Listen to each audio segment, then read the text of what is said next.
KKMD 902화 말레이시아 군사 전문지 디펜스 시큐리티 에이시아 번역. 필리핀이 불붙인 동남아 KF-21 구매 레이스. 똥줄 타는 인도네시아와 새치기 노리는 말레이시아. 공군 전력의 미래에 어두운 그림자를 드리울 수도 있는 KF-X 프로그램은 당장 폐지하고 이미 배당된 개발 예산은 F-35A 라이트닝 2를 구매하는 데 써야만 한다. 한때 일부 국내 밀리터리 매니아들과 군사 전문가들이 당시 KF-X라고 불렸던 KF-21 보라매 프로그램에 대해 주장했던 내용입니다. 당시 꽤 많은 사람들이 지지를 보냈던 주장인데요. 그렇다면 그들은 어떤 이유로 KF-X에 대해 부정적인 의견을 가지고 있었을까요? 그 이유를 잠깐 함께 살펴보도록 하겠습니다. 첫 번째 이유, KF-X에 대해 부정적인 의견을 가지고 있었던 사람들의 상당수는 미국이 KF-X 개발에 필요한 4대 핵심 기술 이전을 거부했다는 사실을 지적했습니다. 사업의 성패가 해외 협상이나 대체 기술 확보에 크게 좌우될 수 있다는 부분이 문제라는 것이었죠. 유럽이나 이스라엘로부터 대체 기술을 도입한다고 하더라도 기술 이전 협상이 원활하게 이루어지지 않으면 개발 일정에 큰 차질이 발생할 것이라는 사실도 함께 지적되었습니다. 두 번째 이유, 4.5세대 전투기 KF-X와 5세대 스텔스 전투기 F-35 사이의 가격 차이가 크지 않으면 사업 정당성이 약해진다는 주장이었습니다. 한때 F-35A의 대당 도입 가격이 800억대로 떨어질 것이라는 보도들이 나오면서 KF-X와 F-35A의 가격이 비슷하다면 누가 KF-X를 사겠냐는 비아냥의 근거가 되기도 했습니다.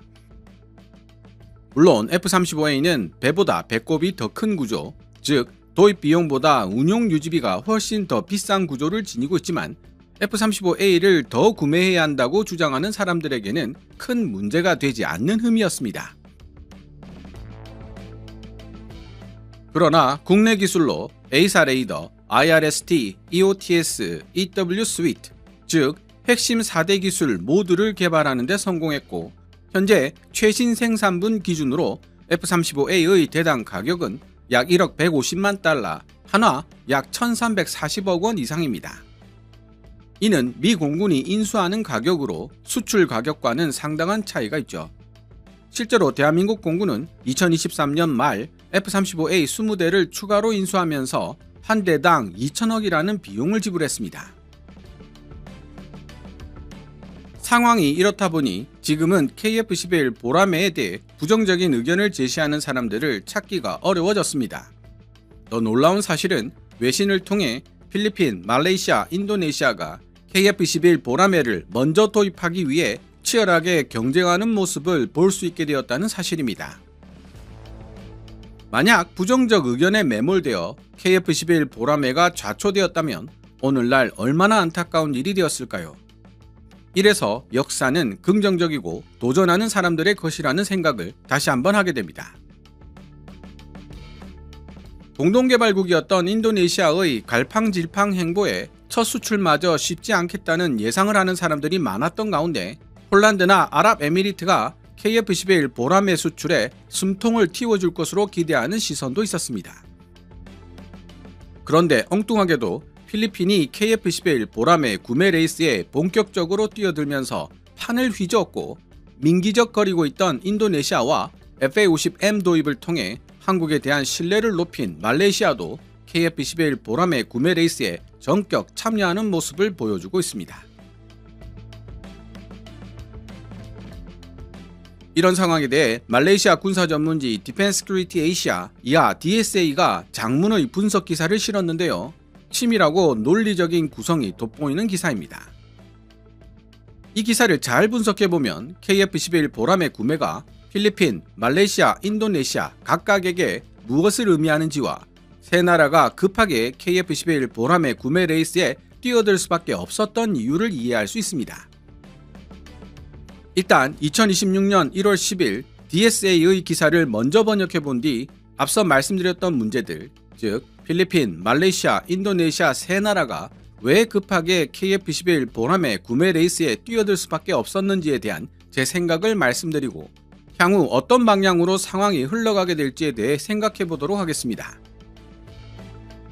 요즘 DSA 기사가 장난 아니게 분량이 많고 제 생각도 집어넣다 보니 조금이라도 빨리 시청자 여러분들과 만나려면 1부, 2부로 나누어 진행해야 할 것 같습니다. DSA 기사 원문은 노란색 글자로, 제 개인적인 생각이나 역주는 하얀색 글자로 표시됩니다.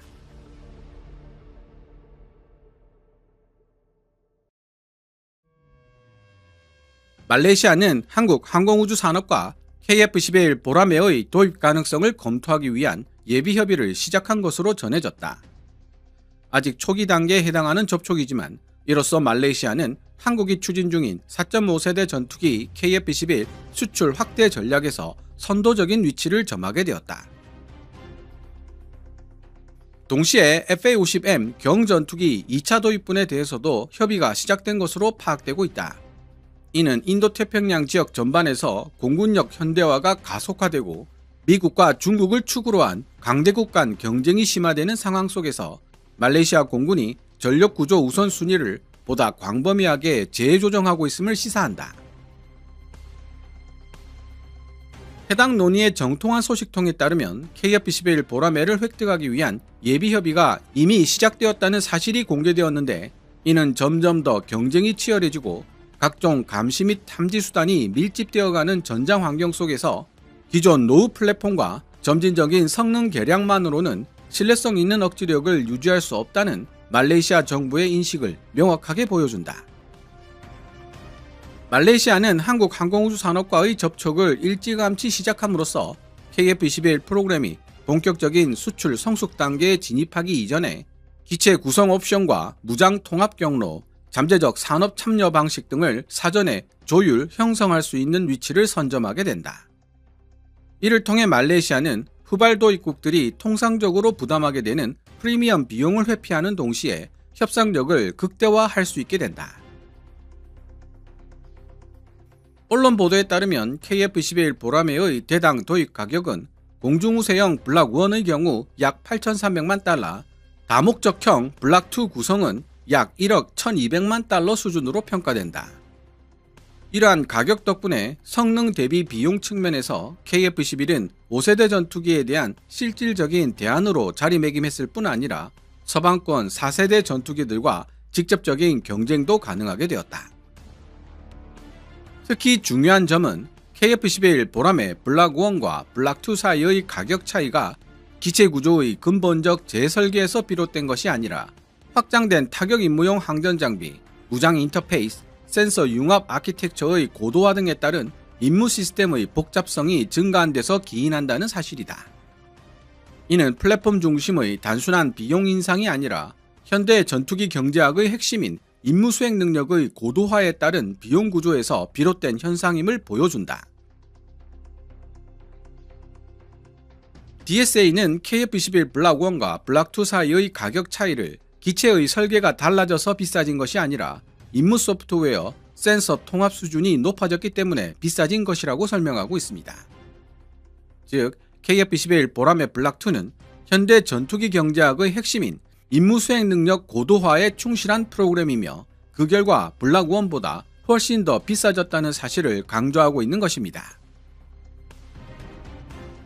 KF-11이 이른바 4.9세대적 특성을 갖춘 4.5세대 플랫폼으로 주목받고 있다는 사실은 예산 집행의 효율성을 중요시하는 여러 공군들을 중심으로 우수한 스텔스 성능보다 디지털 기반의 설계 구조, 개방형 체계의 항전 장비, 확장 가능한 무장 통합 능력을 보다 우선시하는 흐름이 형성되고 있음을 보여준다.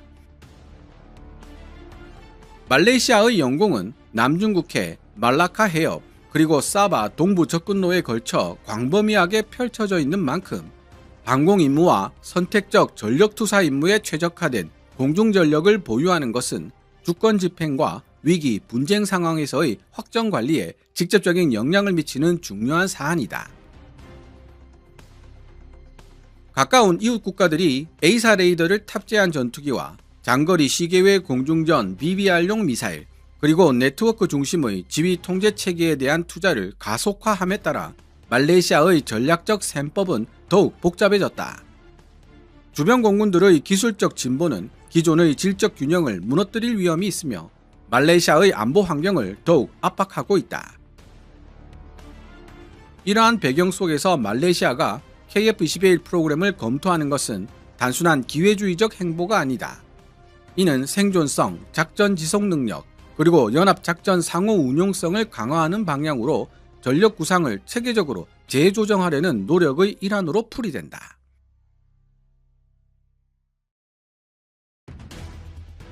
말레이시아 관점에서 본 KF-21 블락 1, 블락 2의 비용 대비 성능 및 작전적 적합성. 대한민국 공군을 위해 약 40대 규모의 초도 물량으로 계획된 KF-21 블락 1은 공대공 임무 및 방공 임무에 최적화되어 있다. 이는 프로그램의 초기 전력화 단계에서 중심 타격 능력보다는 제공권 확보 및 대공 작전 임무를 의도적으로 우선시했음을 보여준다. KF-21 보람의 블락 1의 이러한 방향성은 장거리 원정 타격 작전 능력보다 영공의 완전성을 유지하고 신속한 요격 능력을 확보하고자 하는 말레이시아의 당면 요구와 일치한다. 특히 육해 공군 현대화 사업을 동시에 진행하고 있어 무거운 부담을 지고 있는 말레이시아의 재정 상황에도 부합한다. 이와는 대조적으로 KF-21 보라매가 확장된 타격용 항전 장비와 첨단 무장 통합을 기반으로 완전한 공대지 전투 기능을 갖춘 블락2로 전환될 것이라는 사실은 신뢰할 만한 억지력이 단순히 방어적 태세에 좌우되는 것이 아니라 영역을 넘나드는 다영역 타격 옵션에 의해 결정된다는 대한민국 공군의 인식을 반영한다. 따라서 대당 가격이 1억 1200만 달러로 상승한 것은 단순한 가격 상승이라기보다는 타겟팅 포드, 정밀 타격용 소프트웨어, 다양한 무장체계의 통합 등으로 대표되는 임무 시스템의 밀도가 그만큼 높아진 결과로 해석하는 것이 타당하다. 말레이시아 입장에서 블락 1과 블락 2라는 KF-21의 이원적 구조는 초기 획득 비용을 억제하면서도 위협 환경 변화에 따라 단계적으로 성능을 개량할 수 있는 여지를 남겨두는 단계적 획득 경로를 가능하게 한다는 점에서 전략적 유연성을 제공한다. 또한 제너럴 일렉트릭의 F414 터보팬 엔진을 2개 탑재한 KF-21의 쌍발 엔진 구성은 해상 작전 환경에서의 운용 탄력성을 한층 더 강화한다. 엔진 하나가 고장나더라도 남은 엔진 하나로 버틸 수 있는 능력은 광활한 해상 임무 수행 시 안전과 생존 가능성을 결정짓는 핵심 요소로 작용하기 때문이다. 마하 1.8의 최대 속도와 2700km를 상회하는 항속거리를 갖춘 KF-21 보람에는 적의 공격에 취약한 전방기지에 의존하지 않고도 말레이시아 영공 전역을 커버할 수 있는 광활한 작전 범위를 제공한다. DSA 원문에서는 KF-21 보라매의 전투행동 반경이 2700km를 상회하는 것으로 서술하고 있지만 이는 명백한 오류로 보여 수정했습니다. KF-21 보라매가 기지에서 발진하여 공중구비 없이 도달할 수 있는 최대 범위, 즉 항속거리가 2700km입니다. 전투행동 반경은 보통 항속거리의 절반 정도로 보는 것이 일반적입니다. 여기 더해 하나시스템이 개발한 국산 A사 레이더와 LIG 넥스1이 만든 고급 전자전 체계의 통합은 KF-21이 치열한 전자전 환경에서도 주어진 임무를 수행할 수 있도록 만든다. 인도태평양 지역 전반에 걸쳐 현대식 지대공 미사일 체계가 확산되고 있는 현실을 고려할 때 이는 매우 중요한 요소다. 다만 기체 외부에 무장을 장착해야 하는 KF-21의 구조는 필연적으로 레이더 반사 면적 RCS를 증가시키는 결과를 초래하며 따라서 강행 돌파 위주의 전술보다는 장거리 교전, 협동 표적 탐지, 그리고 네트워크 중심 작전을 강조하는 전술적 운용의 필요성이 더욱 부각된다.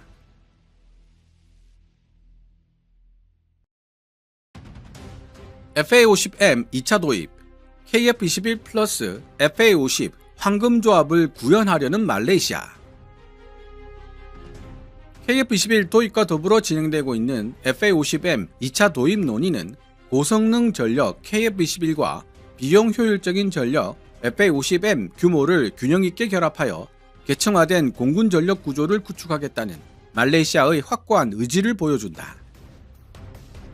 초도물량 FA-50M 18대 인도가 완료된 이후에 한국 항공우주 산업과 추가 구매를 위한 협의가 개시되었다는 사실은 해당 기체의 성능과 유지보수상 특성, 그리고 향후 성능 개량 로드맵에 대해 말레이시아 측이 전반적으로 만족하고 있음을 시사한다.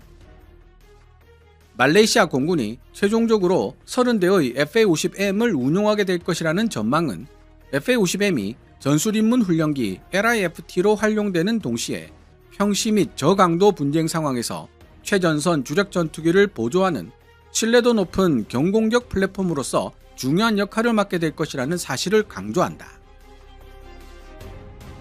한국 항공우주 산업이 2026년 말까지 FA-50M 블락 20 6대를 인도하고 2027년 이후 나머지 12대를 단계적으로 인도하겠다고 약속한 것은 생산 공정의 안정성과 산업적 자신감을 동시에 보여주는 대목이다. 2025년 11월까지 FA-50M 기체 4대의 제작 공정률이 73.74%에 도달했다는 사실이 공개되는 등 주요 사업 일정표들이 지연 없이 달성됨에 따라 FA-50M 프로그램은 더욱 탄력을 받고 있다. 리마 2023에서 체결된 40억 링깃, 하나 약 1조 1천억 규모의 계약은 FA-50M을 말레이시아 단기 전투항공 전력 재건의 핵심 축으로 자리매김하게 만들었으며 4세대 전투기 도입 결정이 성숙한 단계에 이르기 전까지 발생하는 전력 공백을 즉시 메울 수 있는 수단을 제공한다. 전 세계에 퍼져 있는 FA-50M 파생형들 중 가장 발전된 사양으로 평가되는 말레이시아형 FA-50M은 대한민국 공군이나 영내 다른 국가들이 운용하고 있는 FA-50보다 뛰어난 성능을 보유하고 있으며 폴란드의 FA-50PL만이 유일하게 동등한 수준으로 인정될 정도다. 이러한 질적 우위는 FA-50M이 2030년대 이후까지도 충분한 작전적 유효성을 유지할 수 있도록 보장하며 특히 네트워크 기반의 감시 및 표적 탐지 체계와 통합될 때 그 진가가 발휘된다. 계층화된 전력 구조 내에서 FA-50M이 담당하는 역할은 일상적 영공 순찰, 훈련에서 실전으로의 전환 임무, 그리고 보조적 타격 임무를 흡수함으로써 최전선 하이엔드급 전투기에 가해지는 운용 피로도를 낮추는 것이다. 이를 통해 말레이시아 공군은 고강도 분쟁에 대비해 주력 전투기의 기체 수명과 가용성을 보존할 수 있는 효과를 얻을 수 있다. 전략적 차원에서 FA-50M 전력 확대는 말레이시아 공군에 확장 가능한 전력 증강 수단을 제공하며 이를 통해 신속한 전력 배치, 지속적인 출격 횟수 유지, 여러 작전 구역에서 비용 효율적인 상시 전개 작전이 가능해질 뿐만 아니라 서구 표준의 지휘 통제 및 무장 체계를 운용하는 동맹국 공군과의 상호 운용성도 유지할 수 있게 된다.